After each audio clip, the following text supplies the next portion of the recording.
दोस्तों, आप लोगों ने श्री कबीरदास जी के बारे में तो सुना होगा कि उन्होंने जन्म नहीं लिया था।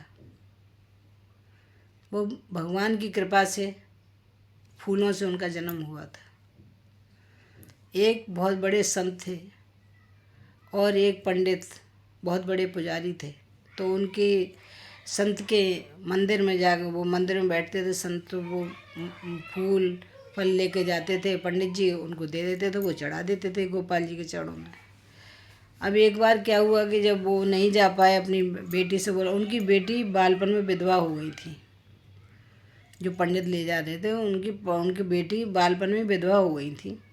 तो एक दिन उन्होंने अपनी बेटी से बोले कि बेटा आज तुम चले जाओ, हम नहीं जाएंगे, तुम दे आओ फूल फल। तो वो बेचारी लेके गई। तो वो क्या है कि पहले के पंडित लोग थे, जो आचार्य लोग थे, वो सामने पर्दा रखते थे, झीना सा पर्दा। तो उन्होंने झीने से पर्दे में से वो देख ली कि आज बेटी आई है उनकी। तो उन्होंने कहा बेटी नीचे से रख दो फल फूल। तो उन्होंने नीचे से रख दिए और उन्होंने उठा लिए। बोले अच्छा बेटी प्रसाद लेती जाओ। वो जाने लगी तो बोले अच्छा। तो उन्होंने कहा मैं क्या दूँ इसको, क्या दूँ। तो वो फल उन्होंने फूल उन्होंने उनकी झोली में डाल दिया और कहा पुत्रवती भव। अब वो तो बेचारी उदास हो गई कि अरे मेरे पुत्र कहाँ से होगा गुरुजी, मैं तो विधवा हूँ, बाल विधवा हूँ। बोले अब तो मैंने तो दे दिया आशीर्वाद। अब वो बोले कि अब आशीर्वाद तो दे ही दिया, क्योंकि मेरा वचन तो मिथ्या हो नहीं सकता। अब वो जाती हैं, रास्ते में बेचारी चिंता में हो गई, मैं क्या करूँ क्या करूँ, गुरुजी ने ऐसा मुझे वरदान दिया है। तो उन्होंने इधर कृष्ण भगवान कहते हैं कि धरती पे एक ऐसा मुझे भेजना चाहिए जो अब ज़्यादा अत्याचार हो रहा, कि कोई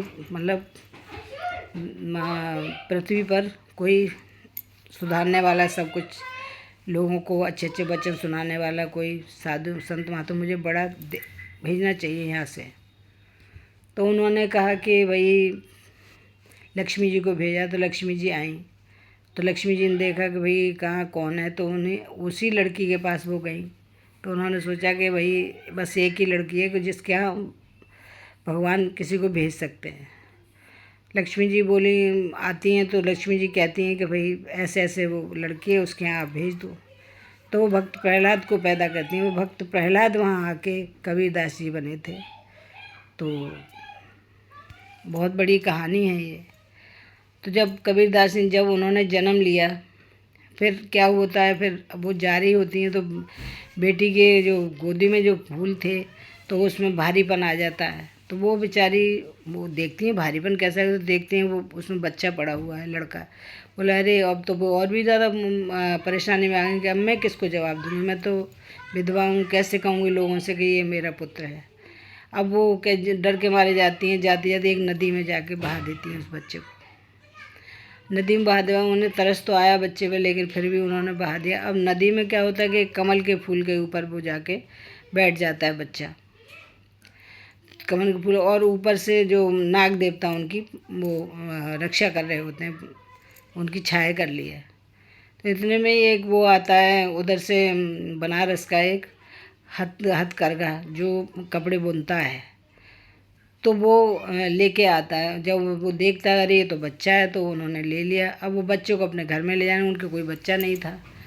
अब वो था मुसलमान, तो उनके यहाँ रहने लगे। तो बच्चे ने जब से पैदा हुए तब से उन्होंने दूध ही नहीं पिया। उनके यहाँ बकरी थी, वो मुसलमान था, कोई गाय भैंस तो थी नहीं उनके यहाँ बकरी थी। तो बकरी का दूध वो पीते नहीं थे। और और कोई माँ थी नहीं उनकी जो माँ का दूध उतरता। अब बेचारे बड़े परेशान हो, वो जिनके यहाँ बच्चा था। तो वो बोलेगा अरे अब मैं क्या करूँ। तो उन्होंने किसी वैद्य को बुलाया। तो किसी वैद्य से बोले कि ऐसे ऐसे बच्चा दूध नहीं पी रहा। बोले अच्छा ये तो किसी कोई बहुत दिव्य शक्ति है जो ये पैदा हुई है, हुआ है बच्चा, इसको ना किसी हिंदू का बच्चा है ये। तो आप ना किसी हिंदू के यहाँ जाओ और मंदिर में जाके, मंदिर भगवान का प्रसाद हो वो लेके आओ। तो वो गाय का दूध, तो जब वो जाता है तो भगवान का प्रसाद लेके आता है। तो वो उस दूध को, गाय के दूध को पी लेते हैं। अब तो रोज़ाना वही दूध वो लाने लगा, पीने लगे। अब वो उसके माँ बाप चिंता में हो गए जिन्होंने पाला था। बोले अब तो ये तो हमारे किसी दिन हमारे घर में संत महात्माओं को सब देवी देवताओं को सबको ला के रख देगा हिंदुओं के। अब हम क्या करें। तो इसलिए संत कबीर जी ऐसे थे। थैंक यू दोस्तों।